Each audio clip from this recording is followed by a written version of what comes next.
आज जो टॉपिक है हमारा वो टॉपिक है टाइप्स ऑफ पार्टनर्स, यानी कि साझेदार कितने प्रकार के होते हैं, पार्टनर्स के टाइप्स।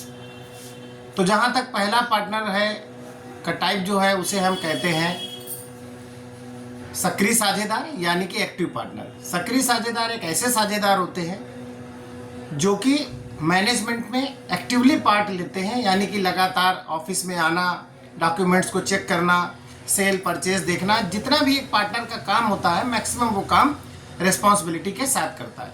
ऐसा पार्टनर बिजनेस में कैपिटल भी लगाता है, प्रॉफिट में उसको हिस्सा भी मिलता है, और ये रिस्पॉन्सिबिलिटी ऐसे लोगों पर होती है, ऐसे पार्टनर पर होती है। दूसरा पार्टनर है इनएक्टिव पार्टनर, जिसको हम निष्क्रिय साझेदार भी कहते हैं। ये पार्टनर्स ऐसे होते हैं जो कि कैपिटल भी लगाते हैं, यानी पूंजी भी लगाते हैं, प्रॉफिट में उनको हिस्सा भी मिलता है, लेकिन ये एक्टिवली पार्ट नहीं लेते हैं, यानी कि कंटिन्यूअसली मैनेजमेंट में पार्ट नहीं लेते हैं। ऐसा नहीं कि बिल्कुल आते नहीं हैं, ऑफिस नहीं आते, सब कुछ है, ऐसा नहीं है।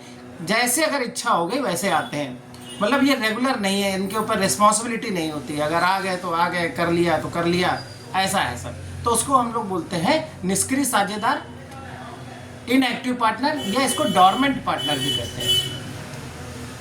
एक पार्टनर है, उसका टाइप है जिसे हम वो कह सकते हैं partner by estoppel. Partner by estoppel, इसको हिंदी में कहते हैं गत्यावरोधी साझेदार। ये वास्तव में एक ऐसा साझेदार होता है जिसके बारे में बताया तो नहीं गया है, लेकिन वो ऐसा प्रदर्शन करता है कि वो साझेदार है, लेकिन वो वास्तव में पार्टनर नहीं होता है। लेकिन अगर मान लीजिए किसी को इस तरीके उसने बताकर कि मैं पार्टनर हूँ और किसी प्रकार का लोन लेता है, तो वो अन्य पार्टनर्स के तरीके उस पैसे को वापस करने का, उस लोन को वापस करने का लायबल होगा। अगला पार्टनर है पार्टनर बाय होल्डिंग आउट, यानी प्रदर्शन द्वारा साझेदार। ये वास्तव में जो साझेदार होता है वो साझेदार नहीं होता है, पार्टनर नहीं होता है, लेकिन उसको इस तरीके दिखाया जाता है, फर्म में इस तरीके दिखाया जाता है कि वो वास्तव में वहाँ का पार्टनर है, साझेदार है, लेकिन वो वास्तव में पार्टनर नहीं होता है।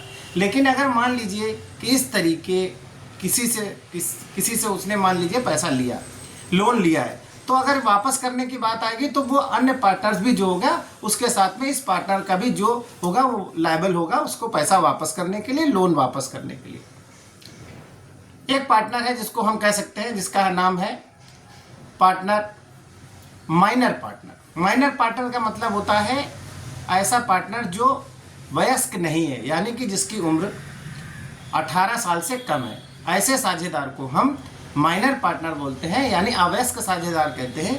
ये ऐसा पार्टनर होता है जो मान लीजिए कि कभी उसके पापा पार्टनर रहे हों, उनकी डेथ हो गई हो, तो बाकी जितने पार्टनर थे उन्होंने आपस में कंसेंट करके, आपस में सहमति करके उसको पार्टनर बना लिया।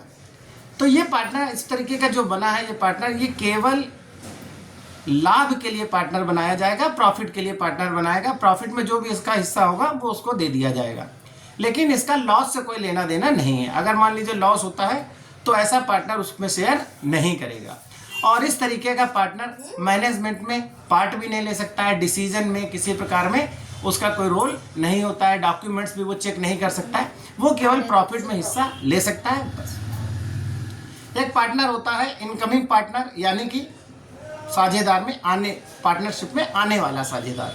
ये ऐसा साझेदार होता है, ऐसा पार्टनर होता है